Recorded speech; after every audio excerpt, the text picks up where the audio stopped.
And we're back. Another edition, Stripe Show podcast, little post Masters.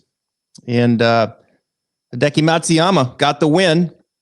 Big time win, really, for not only himself, but the country of Japan. And we're seeing now quite the explosion here of the game of golf all across the world. It's absolutely burning up here. We know in the United States, the game is taking off. People are playing it all over the country.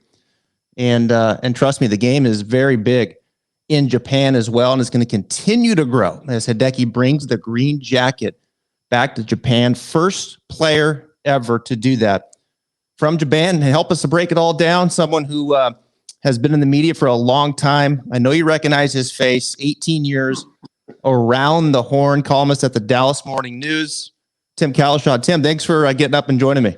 Hey, thanks for having me, Travis. It's fun. 18 years around the horn. You guys are doing something right.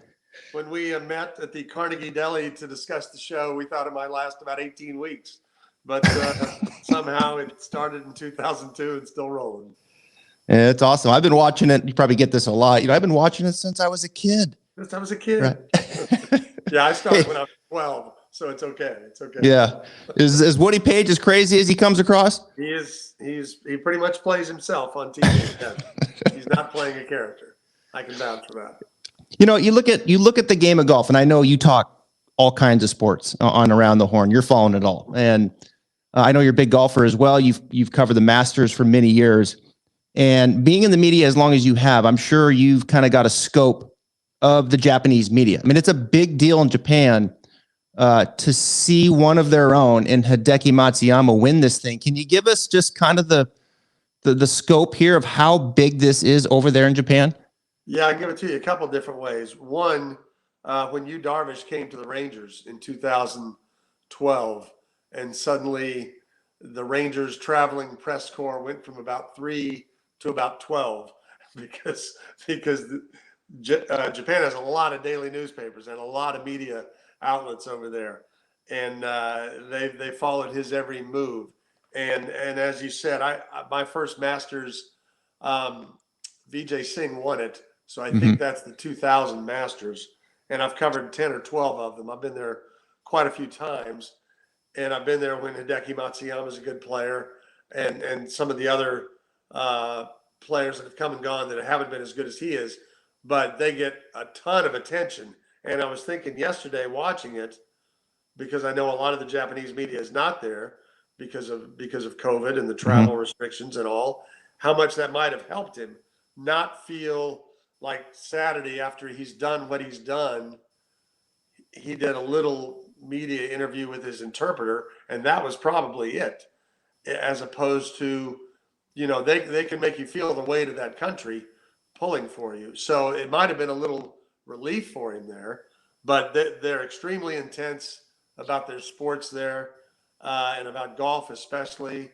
And I'll say this: I've been to Tokyo twice, not for golf, for football a long time ago, but even the first trip in the 80s, and this is way before Top Golf was invented. They had triple-decker driving ranges, because they don't have a lot of land over there, but they stack them, and they're probably more than 3 high, to be honest. I mean, they load them up, and people love golf over there. And as you know, there's been some good players through the years, but there hasn't been one to break through and win a major. And it was only a matter of time before Hideki did it. Yeah, Y.E. Yang and the Ozakis, of course, they're like rock stars over there, Right. And Hideki, I think is certainly the most talented. He won the amateur low-am at the Masters 10 years ago, and now here he is as a professional low-am. And he came in really to the tournament, and he really wasn't showing much form at all. He hasn't been in contention in a while. He hadn't had much smoke there, and I think he was probably feeling the heat. It's hard to relate to a player like that representing a country like Japan, which is an enormous country, a lot of people. And as intense as the media is, I mean, to be wearing that on your shoulders. Now, granted, they haven't been able to be there as much, but he knows, and he's been through it with these guys covering him, that to handle that kind of pressure and come out and play the way he did, man, that's some serious toughness in my eyes. It is toughness, and it surprised me in that I thought maybe 3 or 4 years ago he was more ready to win a major when he was playing at a really high level, and you just thought he was ready to break through. And when he didn't, and in fact, I don't think he's won a tournament in about 4 years, 3 or 4 years. He's kind of one of those guys is a good player, but you forget about him. But here's how good he is. I looked this up this morning, and I think it's correct, so I'll throw it out here. If it's not, I'll find out later. But the last 5 years, there's only 2 guys who finished in the top 15 in FedEx Cup points, and it's Justin Thomas and Hideki Matsuyama. So he's always right around the top, and he's always really good, but he just usually hadn't made enough putts to win it. And this time, he made those putts on Saturday and got the lead and had some moments yesterday, but he didn't let go. So that is a sign of toughness. Yeah, you got to go back to 2017 WGC Bridgestone. He won in August, and then he won actually Waste Management the year before that. Yeah. Or I'm sorry, in February before that, but then he won Waste Management before that. He actually went back to back in Phoenix. So it's been since 2017. Right. And his putter is his crutch. And you could see him grinding on it. I mean, I think he made a couple adjustments with his putting, and he was out there grinding, putting, even after Saturday's round, which he played the best post, the weather delay, and he came out and just blitzed him after that. But then he went straight to the putting green, was still grinding. The next morning, I think he spent more time than he usually does on a Sunday putting, and it paid off. I mean, at Augusta, you gotta make some putts. He's a ball striking machine, but that's usually the putter that holds him back. And you look at his form coming in. Valero 30th, missed the cut at the Players, 18th at Arnold Palmer, 15th at WGC, missed the cut at Genesis, but kind of Hideki-like. He gets strokes gain approach positive, but then he loses 2 or 3 with his putter, and there you have it. So, yeah, it's a good win, right? In America, we like that American story, right? Like, I think Spieth winning would have been obviously huge, but he's back. He's playing well. We'll get to him in a second. I want to ask you about Xander. All right, Xander Schauffele. Here's a guy. To me, I've been critical, Tim, of Xander. I think he's certainly one of the best players on tour. He has no weaknesses, but we see a trend now with Xander where it's like the heat is on, and you can see those moments in sports, right? There's sports, and then there's sports when it matters the most, right? The heat is on late Sunday, fourth quarter, bottom of the ninth, whatever. And it's like, what's that guy going to do? What kind of player is he? And Xander, to me, is going backwards when the heat is on. You could see it early, first 4 holes, sloppy. And then he's 7 back. He puts some birdies together. All of a sudden, he's 2 back, going in the 16 in the water. Yeah. I mean, are you seeing the same thing from Xander? What's your thoughts when you watch a guy like this? The heat is on. He's not stepping up and getting it done. Yeah. When you saw him in that post-round interview yesterday, and he was asked about it, he was something about, I don't want to be the guy who's making steps and getting close. I've been close. I need to go out and finish it. And I don't think he's at the point yet. I think he's still young enough that you don't think he's damaged in any way. He's more like maybe maybe Sergio 3 or 4 years into his career when he was coming close, and you still had mostly all positive thoughts about it, and you think he's going to break through. But now he's starting to pile up opportunities a little bit, and at the Open Championship and here. And when you think about yesterday's, it's going to be hard not to think about that 16th hole, because coming off the 15th green, he's got it down to 2, and it could have gone down to 1 if Hideki had made a double there after going in the water. But he's got it down to 2, so he's in the hunt, and nobody goes in the water on the 16th hole. Nobody hits the ball where Schauffele did. I mean, if you miss it out to the right, and you got a really, really hard 2-putt. But I've watched that hole a lot in years, and nobody goes into the water short of the trap. I mean, I might, but maybe you would. but nobody goes in the water over there. And if you hate to say somebody's choking, but that's just a terrible shot at the time. And I know he talked about what he thought the wind was going to do, but then he blew one over the green, probably a little frustrated with his third shot. So that's just a terrible shot to make when you've had four straight birdies at that point. I mean, he was rolling. Yeah. And I wouldn't say he had Hideki on the ropes. Hideki probably felt pretty good about saving a bogey, but that 4-stroke lead is down to 2, and he knows he's got to make some shots. And he just Schauffele lets him off the hook right there. Yeah. I mean, if he stuffs it there, the heat's on. He puts it to 12 feet. Right. Hideki's got to step up at that point. Yeah, he's feeling it. And there was 2 shots. I don't know if it's like the game's just kind of moving too fast. Like he hit the big drive on 3. He's just short. He spent, adequate time before that shot, and then he chips it and does it. I mean, it rolls all the way down. I'm like, what was that? That hole is the most baffling hole, and I've watched it a lot in person, and you don't get a lot of it on TV. It's a 350 yard par 4 that you think these guys could almost all drive close to it. They don't usually try to, because the green is, about this wide. It's crazy. They like to have a 100-yard shot to it rather than what he had. And I always think these guys have those shots. But then I watched him, and I think he's going to chip it on and roll it toward the green. And he chips it and, doesn't even make it onto the green. And then he's over the green. And they have so much trouble on that little hole.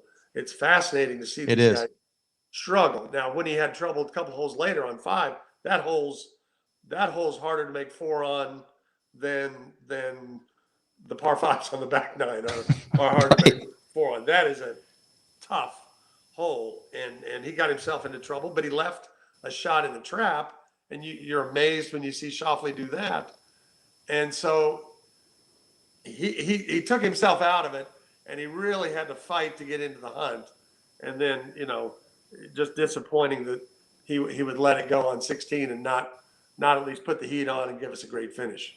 Are we too easy on golfers in comparison to other sports? Like you take a Xander, you take a Finau, like these guys, we know they're great players. They're great men too. I mean, both these guys are fantastic guys. And then you look at them and their skill sets, I mean, they're kind of underachieving. Now, Xander's got 4 wins. Finau's only got the 1.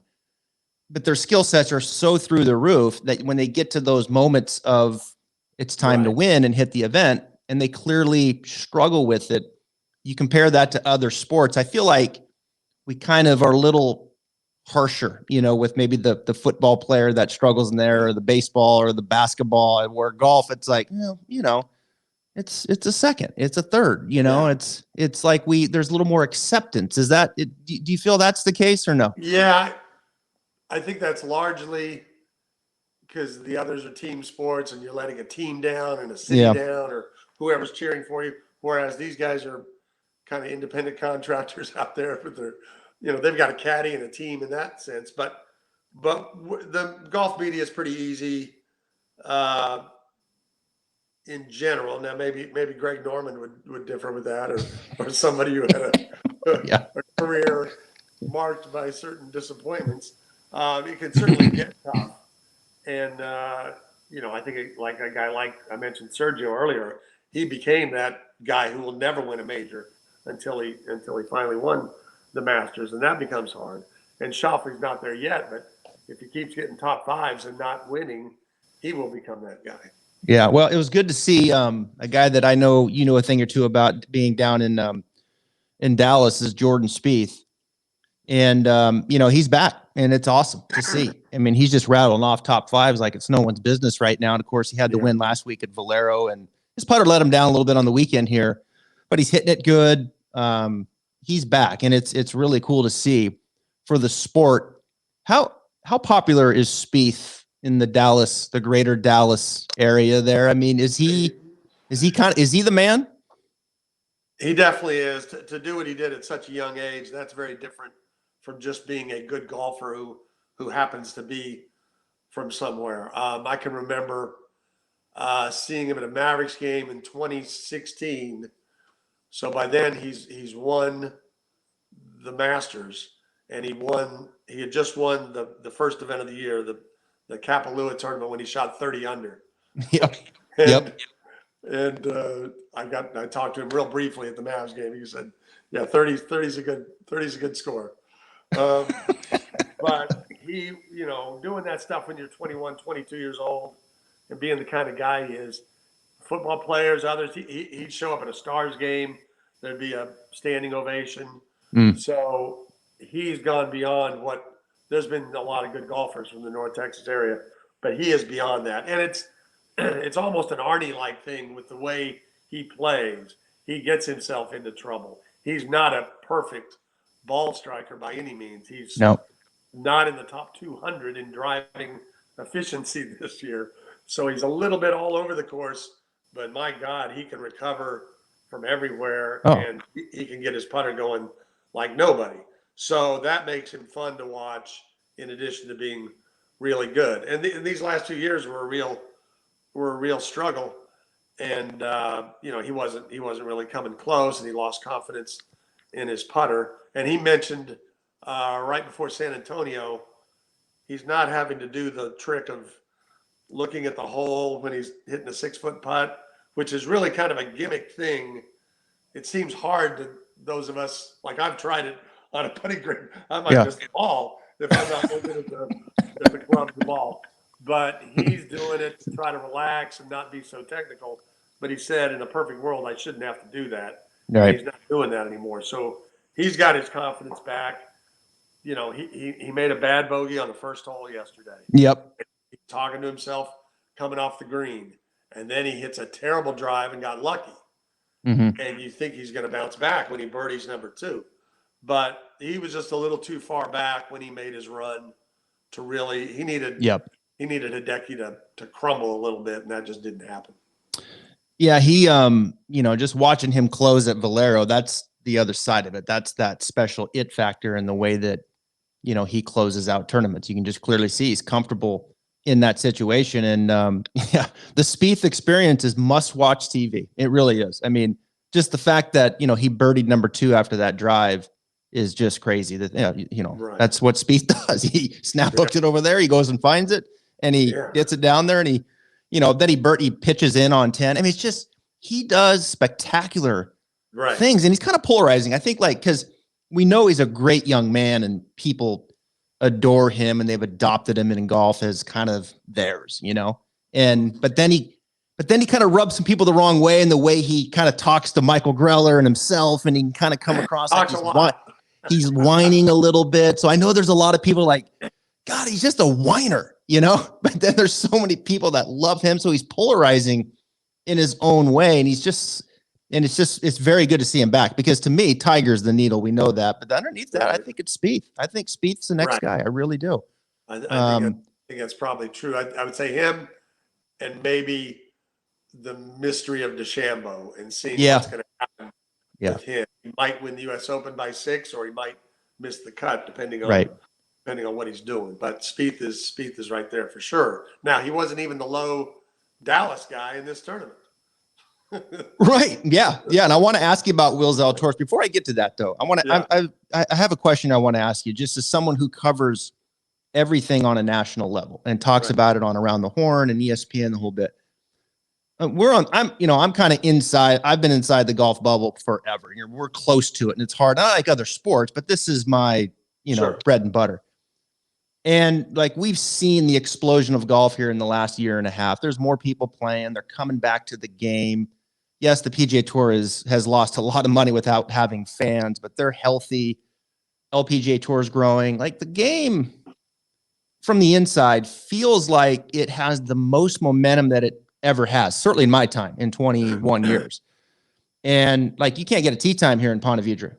It's packed with golfers everywhere. And I know that's the case, across the country. Do you think, from your perspective and just other media people, does golf feel like, man, this sport's starting to turn the corner here a little bit? It really is starting to go the right way, kind of in all facets of the game. It's more approachable, more affordable, just all those little boxes that maybe kept people back and said, nah, golf's not for me.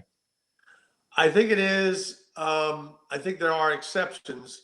And I think there's still an issue with how long it takes to play around in some places and for some ages, and still troubles me that guys who, 18 handicaps play with the same speed as pros, like they're lining up putts and know what they're doing. Just hit the ball. You don't really know what you're doing anyway. But because I remember when covering the Cowboys and playing out in Oxnard, them telling us, just one of the little public courses right next to the Cowboys, said, don't worry about the people kicking soccer balls around. That's a different thing they do here. And there's people playing this soccer game in the middle of the courts, and you just kind of hit over them, and it's like whatever they got to do to make money. But I think overall, especially coming out of what we've been through for the last year, golf is in an exceptional place, and it is certainly that way here in Texas. Just new courses and things all the time, all the way up in Frisco, where they'll have the PGA headquarters and all the rest. So yeah, I mean, I think it always has peaks and valleys, but I think it's been in a valley, and it's heading toward another peak. Yeah, that's interesting. It certainly feels that way, and having guys like Spieth playing good certainly helps that. Hopefully Tiger makes it back. Another Texas guy you brought up was pretty darn impressive. Will Zalatoris, 24 years of age. I know a few things about Will. I actually had him on the podcast right after the U.S. Open when he finished sixth, when he was just kind of like, I've been following Will's career for a while, and I was like, okay, I'm telling you, this kid can really hit the golf ball first and foremost. He's an excellent driver, iron player. His putters can be a little weird at times, but he can go from a ball striking standpoint. I want to ask you, like, when I spent time with Will, he seemed very humble. He seemed confident, but humble, like knew who he was, and just kind of, I don't know, like he kept things kind of like, yeah, this is golf. Just keeps it right in front of him. Nothing's too big. It's just, give me my clubs. Let's go figure this thing out. I don't care if it's Augusta or if it's a Muni in Texas. He's from Texas. What do you know about Will? What can you tell us? That amazes me how these guys do that when they're 20, 21. He's 24 now, but just at that age, playing in his first Masters, and that's what he said. I always wanted to do this my whole life. I was like, well, you're only 24, so don't act like your whole life. I'll tell you about my whole life. Don't tell me about what the whole life is. But yeah, I mean, he came out birdie yesterday. Yeah, he was the only one of the guys who were four behind Matsuyama that came out like, okay, I'm going to catch this guy. Everybody else is making a bogey and faltering, Leishman and Rose and everybody. So he hung in there, and you mentioned he finished sixth at the U.S. Open, and I feel like nobody even knows that. In a lot of ways, not nobody, I'm exaggerating, but that U.S. Open happened during the NFL season because of the time. So it's like probably one of the most unwatched U.S. Opens because DeChambeau had a big lead and he added to it. There wasn't a lot to see, and I don't think people even know Will Zalatoris finished sixth in that thing, and that he's finished fourth this year, and that he's made either 11 or 12 cuts in a row. I mean, think of all the good players who miss cuts all the time. He hadn't missed a cut in forever, in like 4 or 5, 6 months. So he's been making one after another, and he's not even, I don't even know what they call it. He has a special exemption on the tour, temporary card or something like that. Temporary, card, not a laminated one. He has to win to become a member, basically. Right. Yeah. Yeah. It's. I don't think he has FedEx Cup points. I don't think he gets points. Yeah. It's a weird thing, but he's going to be a member. I mean, he's going to win. Yeah. He's going to be there. He even at the end, he at least, came through, and he was the only one that forced Hideki to have to make a bogey on the last hole. Yeah. Yeah, he applied the heat early, and he hung around. He didn't go away. I don't know. I mean, there wasn't a ton of people out there. It wasn't the Sunday roars. You can make a case the other way, but I mean, he's been trending for a long time. It's funny, when I had him on, he was getting ready to go to Corrales the next week because he got in after the U.S. Open, and we were talking, and the pricing came out on DraftKings as we were talking, and I said, Will, I said, you're going to be the favorite in Corrales. And he said, no, I'm not. I was like, no, you are. You'll be the favorite. And he was. And he's like, oh, wow. Like here's a guy. I mean, he was playing in the Corn Ferry Tour for crying out loud a year ago, right here in our backyard at the King and Bear. And, it's just the fact that he's sitting there and the finish that he had at the Masters second it's just mind boggling how good and how deep. It makes you think how many players are out there who just hit the ball so well. If he was on the Corn Ferry Tour a year ago with that swing, hitting the ball, driving it and hitting his irons the way he does, and I'm sure he's improved it this year, but there's so many guys that are close, but you're just a little off with your putting or whatever, and you never even get a sniff of the tour. Yeah, and don't forget, this is the first time he's seen these courses. I mean, he has no experience. He's coming into these courses 7th at the Farmers, 17th in Waste Management, 10th at Arnie's Place, 21st at the Players. If you've never played Masters, if you've never played those greens like 5 and like 17, where you think you're hitting it in the right place and you find out you just hit it in the absolute wrong place, that's remarkable to do that in your first week. Well, I think he had a putt on 9 and 10 where you could see the lack of experience, like the way he played the putt on 9 and the way he played the putt on 10. Like, I think he kind of got fooled because he's never had that putt. Yeah. So there were moments throughout the round where I'm sure he's like, wow, okay, I'll put that in the memory bank, So he was giving shots, I mean, theoretically away because he's never hit those shots before. And you could see it on 9 and 10. There was probably a little lack of experience in the way he hit those putts. So yeah, he's going to be around for a while. I mean, the one thing with the tour, I think the perception is that people think you have to chip and putt to play on the tour, and you can't be a dog. But the reality is the best players are the best ball strikers. The stroke scan approach, the iron game is number one, and he has it. I mean, he's just, he just carves people up with his irons, and his driver, he's long, and that's kind of number 2, right? So he's got 1 and 1A. Don't be a dog with your short game and putting. He's not the best putter, right? But he's good enough where he's got that lasting power. It's like even with Matsuyama, if you go back and look on Saturday, you look at the birdies he made, those were 8 and 10 foot putts. He was so good with his irons, he didn't have to make 25-foot putts. Right. Yeah. He didn't have to bomb it in. The eagle he made on 15 was probably 3 or 4 feet. He had such a good shot for 200 yards out. The iron shots are what win. The second shots are what win you at the Masters usually. Yep. And that was true for Hideki, and that's what got Zalatoris close this weekend. Yeah, absolutely. All right, I know you're a busy man. You've got your show coming up. Let me you got any early leans maybe for the PGA? Any guys that you're kind of looking at that you like? Because hey, it's only 5 weeks away. That'll come around quickly. I actually thought John Rahm would not be a good pick this week. I thought coming off, originally he thought he might miss it because of his wife having a baby, but then they had it last weekend, and some people thought that would lift him. I thought he'd be so distracted, and then he ended up playing great. Yeah. I would always look at Rahm as a guy who's going to win a major in the next 2 years, and I think, watching the match play a week ago, watching Scotty Scheffler play, seeing where his game is, and he's got all the same qualities that we talked about. He'll hit it a mile if he needs to. Yeah, I would put them up there, and I want to see what Morikawa does in terms of. I know it's a different course, but he'll be the defending champion, and he hasn't mostly played quite as well this year as maybe I thought coming into this year he might be number 1 on the tour. The sky was the limit for him, and he hadn't quite got there.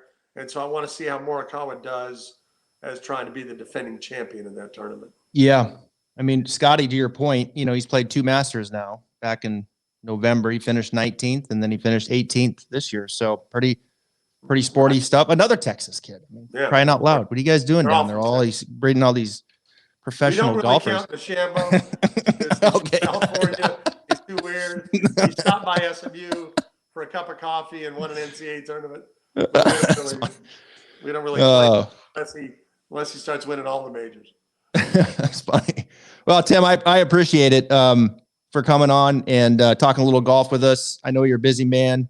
Congratulations, 18 years around the horn, and I still watch. So it's just not when I was a kid. I'm still watching, and obviously a lot of people are still watching because that's a heck of a run for TV, as you know. 18 years, that doesn't happen every day. Lasted a little longer than we expected, but I appreciate you having me. Thanks a lot. Okay. All right. Have a great week. Tim Cowlishaw, everybody. Thanks, Tim. All right.